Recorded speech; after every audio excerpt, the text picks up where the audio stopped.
आपका सशक्त भारत चैनल में स्वागत है। मैं हरिकेश्वर राम। आज चर्चा का विषय है शेड्यूल कास्ट में अनुसूचित जाति में वर्गीकरण संभव है या नहीं है, और इसका सिलसिला कब से शुरू हुआ। तो साथियों, संविधान के अनुच्छेद 341 आप आइए, वो शेड्यूल कास्ट के लिए है। उसमें पहला जो अनुच्छेद है 341A में वो अनुसूचित जातियों का सूची है, और उसमें ये बतलाया गया है कि हु इज अनुसूचित जाति, अनुसूचित जाति कौन है। अनुसूचित जाति का परिभाषा दिया हुआ है और अनुसूचित जाति का सूची दिया हुआ है 341 के 1 में।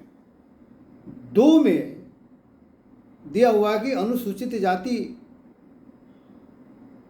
में किसी को इंक्लूजन करने का और एक्सक्लूज करने का प्रावधान किया हुआ है, और जिसके लिए एकमात्र संसद को सक्षम प्राधिकार बनाया गया है। पूरे 341 में कहीं भी वर्गीकरण की कोई चर्चा नहीं है। कोई वर्गीकरण की व्यवस्था है ही नहीं। तो एक तो ये क्लियर हो गया कि शेड्यूल कास्ट में वर्गीकरण करने का कोई संवैधानिक प्रावधान नहीं है। इस बीच जो है मंडल कमीशन से संबंधित जो केस था इंदिरा साहनी के मामले में, और 9 जज बेंच का फैसला हुआ। उन्होंने ओबीसी में क्रीमी लेयर लगाया, मतलब ओबीसी में वर्गीकरण किया, लेकिन वही दूसरी तरफ उन्होंने स्पष्ट किया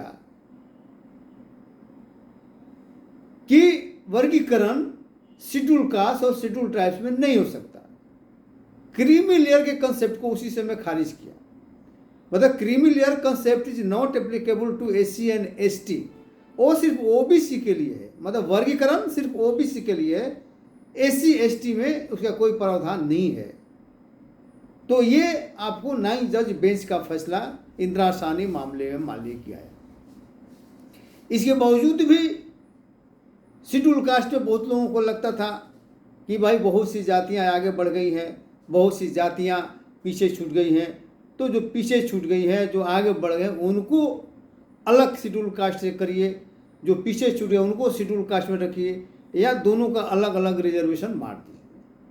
तो मैं यह स्पष्ट कर दूं कि जो अनुसूचित जाति के जो सूची जो था वो लिस्ट फाइनल हो चुका है 1976 प्रेसिडेंशियल ऑर्डर के बाद। अब उसके बाद कहीं कोई गुंजाइश नहीं है, इसलिए कि जो छूटल भटकल लोग थे 56 में बहुत से रियासत उसके पहले आया था, तो सबको ले दे के हो गया। और दूसरे में अंततः जो है काका कालेलकर आयोग का जो रिपोर्ट आया, उस रिपोर्ट में बताया गया कि कुछ जातियां जो है अनुसूचित जाति में रहने के सभी योग्यता रखती हैं, शर्तें पूरी करती हैं, लेकिन वो शेड्यूल कास्ट बाहर है। तो उनके रिकमेंडेशन के आधार पर लास्टली 1976 में उनको भी शामिल कर लिया गया। और ये मान लीजिए कि स्पष्ट हो जाना चाहिए कि आर्थिक आधार पर और आगे बढ़े हुए या पीछे छूटे हुए लोगों के आधार पर शेड्यूल कास्ट का क्लासिफिकेशन नहीं हुआ है। जो शेड्यूल कास्ट वर्ग बना है वो सिर्फ अनटचेबिलिटी के आधार पर बना है, और जो समान रूप से प्रताड़ित थे, अस्पृश्यता के समान रूप से प्रताड़ित थे अस्पृश्यता से, और समान रूप से उनको अधिकार भी मिल गया। उसी में कुछ आगे बढ़ गया, कुछ पीछे बढ़ गया। तो उससे आगे बढ़ गए, पीछे बढ़ गए, अपने कारणों से बढ़े। लेकिन अस्पृश्यता एक कारण था, वो व्यवस्था थी, उस व्यवस्था के कारण बढ़े। स्वयं के कारणों से आप नहीं मान लिए कि उसमें छूट गए। इसलिए जहाँ पर स्वयं के कारणों से छूट गए वहाँ पर आपको स्पेशल प्रोटेक्शन की बात नहीं है।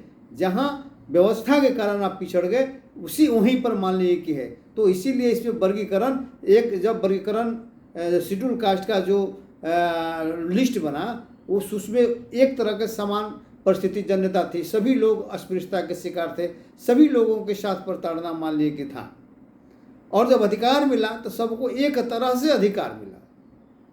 तो इसलिए समान अधिकार मिला, समान प्रताड़ना मिला।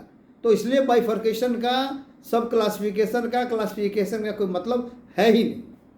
लेकिन इसके बावजूद भी बहुत से स्टेट में, जिससे सबसे पहले आंध्र प्रदेश में 2000 में हुआ, तो आंध्र प्रदेश की सरकार ने तमिलनाडु, वहाँ पर आंध्र प्रदेश में ये चंद्रबाबू नायडू की सरकार थी, उन्होंने एक कमीशन बनाया और कमीशन बना के उसका रिपोर्ट लिया और उस रिपोर्ट के आधार पर शेड्यूल कास्ट को 4 भागों में बांट दिया, group A, group B, group C और ग्रुप डी, और चारों के लिए अलग अलग मान लें कि पॉपुलेशन के हिसाब से अप्रोप्रिएट मान ले करके उसका रिजर्वेशन का तय कर दिया कि किसको किस ग्रुप को कितना रिजर्वेशन उसमें बांट दिया। ये 2000 में मान लें हुआ, चंद्रबाबू नायडू ने किया। ये मामला सुप्रीम कोर्ट में गया, तो सुप्रीम कोर्ट में जब मामला गया तो उसमें चूंकि हमको, ताकि हमारा जो सेवा स्तंभ संगठन है, सेवा स्तंभ भी उसमें पार्टी थी, उसने उन्होंने भी मान लीजिए केस किया था कि यह वर्गीकरण नहीं हो सकता, और अंततः जो है चिनैया केस मामले में जो है, ईवी चिनैया मामले में ये निर्णय आया। तो उस निर्णय में ये आया कि शेड्यूल कास्ट का वर्गीकरण का कोई संवैधानिक प्रावधान नहीं है। उन्होंने ये भी कहा कि 9 जज बेंच ने भी स्पष्ट कर दिया कि क्रिमिनल कंसेप्ट जो है इनके पर अप्लीकेबल नहीं है। दूसरा, उन्होंने कहा कि संविधान में सिर्फ किसी को इंक्लूड करने और एक्सक्लूड करने का पावर है, और वो भी मान लीजिए कि करने का जो प्रावधान है उसके लिए सक्षम प्राधिकार कोई स्टेट गवर्नमेंट नहीं है, बल्कि उसके लिए सक्षम प्राधिकार जो है संसद है। तो इसलिए स्टेट गवर्नमेंट के द्वारा किया गया वर्गीकरण आंध्र प्रदेश में ये अल्ट्रा वायरस है और संविधान के प्रावधानों के प्रतिकूल है, और उसको वहाँ खत्म कर दिया। उसी आधार पर और जगह भी बना। बिहार में भी उल्टा पलटा करके नीतीश कुमार को समझाया गया, मुख्यमंत्री को, जिसमें एक IAS भी थे, शायद आंध्र प्रदेश के ही थे। तो उन्होंने मुख्यमंत्री को, और एक और भी सोशल एक्टिविस्ट थे, उनका नाम लेना उचित नहीं समझता हूँ, तो वो दोनों गए मुख्यमंत्री को समझाने, और मुख्यमंत्री को समझाया कि सर यूपी में, आंध्र प्रदेश में तो शेड्यूल कास्ट को 4 भाग में बांट दिया गया, तो यहाँ पर तो 2 ही वर्ग में बांटने की बात है। तो ऐसा मान लीजिए करें कि चूँकि 18 जात जो पिछड़ा हुआ है उनको एक में कर दीजिए और 4 जाति को अलग कर दीजिए, क्योंकि अब आपको एक वोट भी नहीं मिलता शेड्यूल कास्ट का, तो 18 जात का आपको वोट मिल जाएगा। तो राजनीतिक दृष्टिकोण से नीतीश कुमार ने इसको मान लिया। बाद में जब देखा कि स्थिति मान ली कि जो है, जो 2 जाति के लोगों ने जाकर सरेंडर किया कि हुजूर हमारा तो बहुत स्थिति खराब है, हमको आप कैसे अलग कर दिए, उनको भी मिला लिया।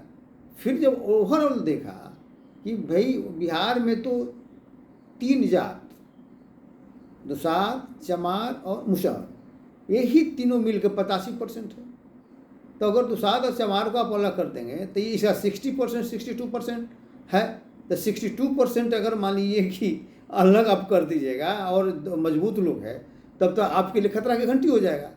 तो इसीलिए अंत में उन्होंने रविदास बिरादरी को, चमार बिरादरी को मिला लिया, उसको भी उसमें शामिल कर लिया और दुसाध को छोड़ दिया। क्योंकि अब करता तो उनकी होता, शिकायत होता, लोग थूकता कि भाई ये आपने कौन किया, बनाया, फिर बना के फिर आपने चाट लिया।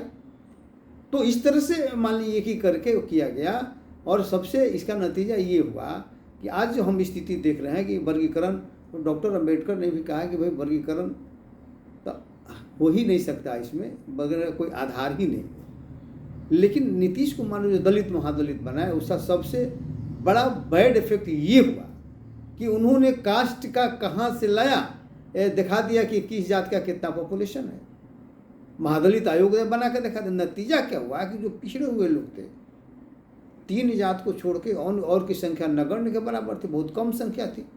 और पॉलिटिकल कारण से, पॉलिटिकल लाभ के लिए उन लोगों ने दलित महादलित बनाया, और पॉलिटिकल लाभ उनका सबसे ज़्यादा घाटा हो गया, इसलिए कि उनका पॉपुलेशन है ही नहीं, पॉपुलेशन 0 हो गया। बहुत कहीं 1000 में, कहीं लाख में, लाख से नीचे बहुत सी मान ली गई जातियाँ हो गई।